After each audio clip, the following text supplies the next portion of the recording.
Assalamualaikum warahmatullahi wabarakatuh. Bertemu kembali dengan channel Ibra Fatih 18, channel sejarah, pengajian, dan budaya Indonesia. Saat ini kita akan berdiskusi tentang polemik nasab. Akan tetapi, sebagai orang awam, saya tidak akan memihak kepada pihak manapun, baik pihak Baklawi maupun pihak Wali Songo. Dan saya kira sebagai orang awam pun, orang bodoh pun, saya merasa perdebatan ini kadang-kadang naif, lucu, tetapi yang memang terpaksa harus diadakan. Bukan perdebatan ya, tapi urun rembuk atau diskusi untuk mencari kebenaran. Sebagai orang awam, saya hanya ingin urun rembuk, tentu saja sesuai dengan kapasitas saya yang bukan siapa-siapa. Tetapi insya Allah, semoga dengan video ini akan membuka hasanah kita lebih luas dan lebih terbuka, tentu saja dengan bahasa ngopi, bahasa santai. Jadi saya terenyuh karena semakin hari semakin carut marut polemik nasab ini. Bahkan terjadi saling hujat di antara sesama orang Islam, bahkan di kalangan elit, bahkan sampai Habib Lutfi yang sangat saya cintai secara pribadi terkena imbasnya. Ini membuat saya prihatin.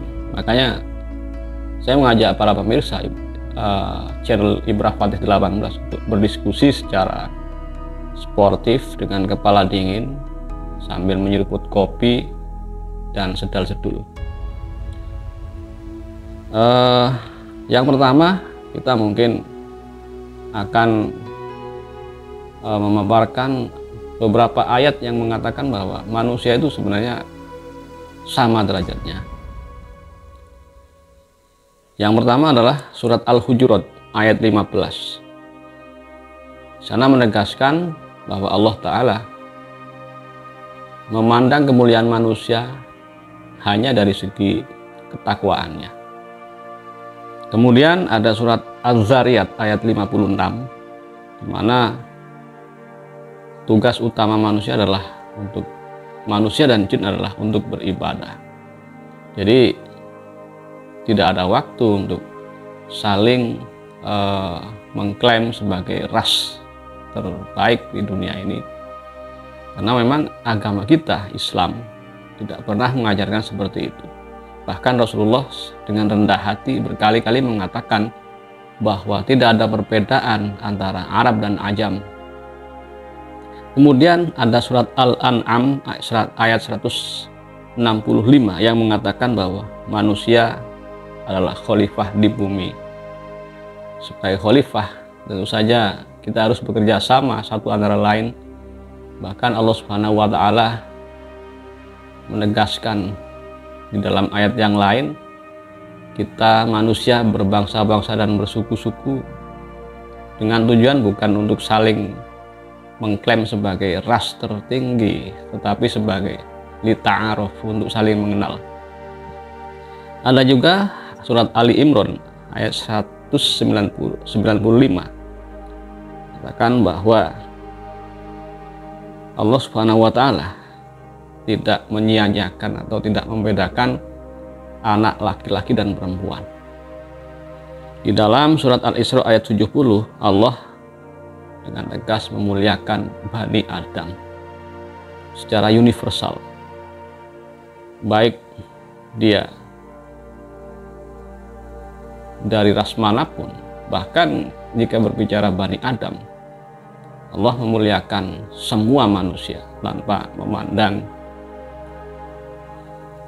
sara, bahkan agama. Allah saja berketetapan seperti itu, memuliakan Bani Adam. Kenapa kita ada sebagian dari kita yang mengatakan bahwa satu di antara ras atau golongan itu ada yang lebih tinggi daripada ras yang lain. Kemudian juga Rasulullah SAW berkali-kali mengatakan bahwa salah satunya dalam khutbah beliau dalam haji wada, haji perpisahan sebelum Rasulullah wafat, mengatakan bahwa tidak ada yang lebih utama di antara Arab dan Ajam. Yang lebih utama adalah mereka yang bertakwa kepada Allah Subhanahu wa Ta'ala. Ada juga golongan manusia yang mendapatkan perlakuan khusus dari Allah dan Rasulnya, yaitu orang-orang yang berilmu. Kemudian kita tahu, dan semoga hadis yang mengatakan bahwa Rasulullah ketika mencari menantu, mencari suami untuk Sayyidah Fatimah Az-Zahra itu, beliau melakukan semacam sayembara dalam tanda kutip, di mana Rasulullah mengumumkan barang siapa yang berhasil khatam Al-Quran lebih cepat, maka akan beliau persilahkan untuk melamar putri beliau Sayyidah Fatimah Az-Zahra Al-Batul yang suci, kecantikannya sampai membuat Sayyidina Ali cemburu kepada pakaiannya, kecerdasannya, dan kurang apa nasab daripada Sayyidah Fatimah Az-Zahra. Tetesan langsung dari Rasulullah SAW, manusia paling mulia sepanjang sejarah, bukan hanya di dunia, bahkan di akhirat. Tapi Rasulullah mencarikan menantu ini bukan memilih dari terah beliau sendiri. Misalnya Ja'far bin Abi Thalib atau putra-putra dari Sayyidina Hamzah, bukan memilih menantu dari Bani Hashim yang senasab dengan beliau, tetapi beliau dalam tanda kutip mengadakan sayembara. Siapa yang paling cepat menghatamkan Al-Quran, maka beliau akan angkat sebagai menantu. Hal itu diumumkan secara umum, yang mana di sana itu ada sahabat Bilal bin Rabah, sahabat Salman Al-Farisi yang bukan Arab, yang orang Persia. Seandainya mungkin pemenang sayembara dalam tanda kutip ketika itu adalah Sayyidina Bilal bin Rabah, bisa jadi yang menjadi menantu Rasulullah adalah Sayyidina Bilal bin Rabah. Akan tetapi kebetulan saat itu yang memenangkan sayembara tersebut adalah Sayyidina Ali, dan kebetulan beliau adalah sepupu Rasulullah sendiri, satu nasab dengan Rasulullah. Tetapi jika dilihat dari prosesnya, sangat jelas bahwa Rasulullah tidak memandang nasab apalagi harta dalam mengangkat seorang menantu. Padahal siapakah Rasulullah? Siapakah Sayyidatuna Fatimah Az-Zahra? Nah, kemudian juga apabila kita meributkan nasab itu hanya bersambung dari pihak laki-laki, bukankah nasab Rasulullah yang sampai hari ini masih gesang, masih ada, itu kan hanya dari satu jalur, yaitu Sayyidah Fatimah? Bukankah putra-putra Rasulullah itu wafat ketika beliau masih kecil, masih anak-anak? Jadi jika kita menyandarkan nasab hanya dari pihak laki-laki, apakah itu ajaran Islam atau kebiasaan kaum jahiliyah? Itu pertanyaan saya, seorang yang awam, untuk menggedor mungkin kesadaran kita agar polemik ini segera mereda dan kita islahkan. Bukankah nasab Rasulullah dari jalur Sayyidina Hasan dan Husain yang sampai saat ini masih ada hanya dari jalur Sayyidatuna Fatimah Az-Zahra Al-Batul? Nah, kemudian kita forward ke waktu beberapa abad kemudian, yaitu pada masa Wali Songo, di mana banyak para ahli nasab yang sepakat bahwa sebagian besar para anggota Wali Songo ini adalah para sayyid, keturunan Rasulullah asli. apakah para sayyid, sunan-sunan wali songo ini hanya menikah dengan sesama ras mereka, sesama bangsa Arab dan sesama senasab dengan mereka? Ternyata fakta sejarah mengatakan tidak. Sebagian besar para Sunan Wali Songo ini menikah dengan wanita lokal pribumi, khususnya di Jawa, dalam rangka membumikan ajaran Islam. Beliau menikah dengan mayoritas putri-putri para raja atau minimal penguasa, agar dakwah beliau itu diterima. Misalnya contohnya Sayyid Maulana Malik Ibrahim, beliau menikah dengan Dewi Chandrawulan, seorang putri Jawa. Sunan Ampel atau Raden Rohmat, beliau menikah dengan Nyai Ageng Manila dan Dyah Karimah. Nyai Ageng Manila ini masih keturunan Terah Majapahit, sedangkan Dyah Karimah ini hanya dalam tanda kutip putri seorang adipati atau bahkan putri seorang kepala desa yang saat itu berada di wilayah Kembang Kuning, Surabaya. Jika memang Sunan Ampel ini menjaga nasabnya, maka beliau akan menikah dengan keturunannya di Campasana, di Vietnam. Kemudian juga Sunan Maulana Ishak, beliau menikah dengan Dewi Sekardadu, putri seorang raja Belambangan yang non-muslim. Sehingga hikmahnya, selain beliau bisa menyebarkan Islam di Belambangan atau Banyuwangi, beliau juga menurunkan seorang keturunan yang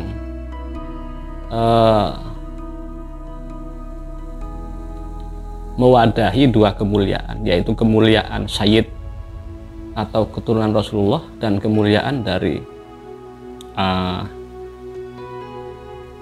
para bangsawan Jawa, yaitu Majapahit, di mana Belambangan ini sebenarnya kan masih satu terah dengan kerajaan Majapahit. Jadi kemudian tumbuhlah Raden Samudra atau kelak menjadi Sunan Giri, sebagai bukan hanya wali tetapi juga raja. Kemudian Sunan Giri sendiri menikah dengan seorang bangsawan Jawa. Kemudian Sunan Kalijaga ini malah ayahnya dan ibunya asli Jawa.